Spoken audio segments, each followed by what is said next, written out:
ಇಟ್ಕೊಳ್ಳುವಂಥ ಸಾಮರ್ಥ್ಯ ನಿಮಗಿಲ್ವೋ ಅಥವಾ ನೀವು ಇಂಡೈರೆಕ್ಟ್ಲಿ ಪ್ರೋ ಪಾಕಿಸ್ತಾನ ಸೈನ್ಯವನ್ನು ಡಿಮೊರಲೈಸ್ ಮಾಡಬಾರ್ದು ಅನ್ನುವಂಥ ಆದೇಶ ಮಾಡೋಕ್ಕೆ ಸನ್ಮಾನ್ಯ ಡಿ ಕೆ ಶಿವಕುಮಾರ್ ಸಾಹೇಬ್ರಿಗೆ ಏನಾಗಿದೆ, ಸನ್ಮಾನ್ಯ ಮುಖ್ಯಮಂತ್ರಿಗಳಿಗೆ ಏನಾಗಿದೆ, ಮಲ್ಲಿಕಾರ್ಜುನ್ ಖರ್ಗೆ ಅವ್ರಿಗೆ ಏನಾಗಿದೆ, ಅವರ ಸುಪುತ್ರ ಬಾಯಿಗೆ ಬಂದಂಗೆ ಮಾತಾಡ್ತಾನೆ, ರಾಷ್ಟ್ರೀಯ ಅಧ್ಯಕ್ಷರ ಸುಪುತ್ರ.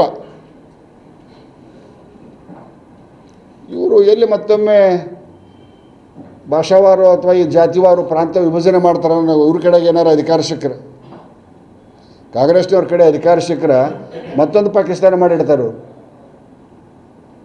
ಈ ರೀತಿಯಂಥ ಹೇಳಿಕೆಯನ್ನು ಭಾರತೀಯ ಜನತಾ ಪಕ್ಷ ಕಟುವಾಗಿ ಟೀಕಿಸ್ತೈತಿ.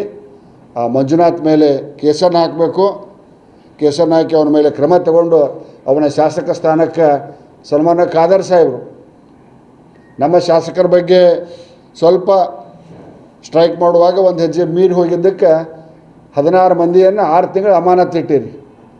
ಈ ರೀತಿ ಮಾತನಾಡುವಂಥ ದೇಶದ್ರೋಹಿ ಹೇಳಿಕೆಯನ್ನು ಕೊಡೋಕತ್ತಕ್ಕಂಥ ಶಾಸಕರ ಮೇಲೆ ನೀವೇನು ಕ್ರಮ ತೊಗೊತೀರ ಅನ್ನೋದನ್ನು UT ಖಾದರ್ ಸಾಹೇಬರು ಸ್ಪಷ್ಟಪಡಿಸ್ಬೇಕು. ಆಗಿರ್ಬೋದು, ಆದರೆ ದೇಶ ಅನ್ನೋದು ಬಂದಾಗ ನಾವೆಲ್ಲರೂ ಒಂದಾಗಬೇಕು. ಸೈನಿಕರ ನೈತಿಕತೆಯನ್ನು ಕುಗ್ಗಿಸುವಂಥ ಕೆಲಸ ಯಾರಿಂದಲೂ ಆಗಬಾರ್ದು.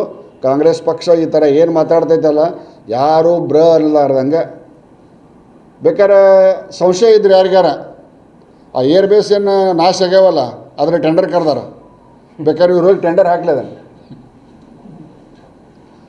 20-21 ಏರ್ಬೇಸ್ ನಾಶ ಆಗ್ಯಾವ, ಅದರ ಟೆಂಡರ್ ಕರೆದಾರ ರಿಪೇರಿ ಮಾಡೋಕ್ಕೆ. ಇವ್ರು ಯಾರ್ಯಾರ ಬಗ್ಗೆ ಸಂಶಯ ಐತಲ್ಲ, ಲಾಡ್ಗಿರ್ಬೋದು, ಗುಂಡೂರಾವ್ಗಿರ್ಬೋದು, ಪ್ರಿಯಾಂಕಾ ಖರ್ಗೆಗಿರ್ಬೋದು, ಮಂಜುಗಿರ್ಬೋದು, ಏನೇನು ಯಾರ್ಯಾರು ಮಾತಾಡೋರಲ್ಲ, ಬೇಕಾದ್ರೆ ಇವ್ರು ತಮ್ಮ ಬೆಂಬಲಿಗರಿಂದ ಅಲ್ಲಿ ಹೋಗಿ ಟೆಂಡರ್ ಹಾಕಿಸ್ಲಿ.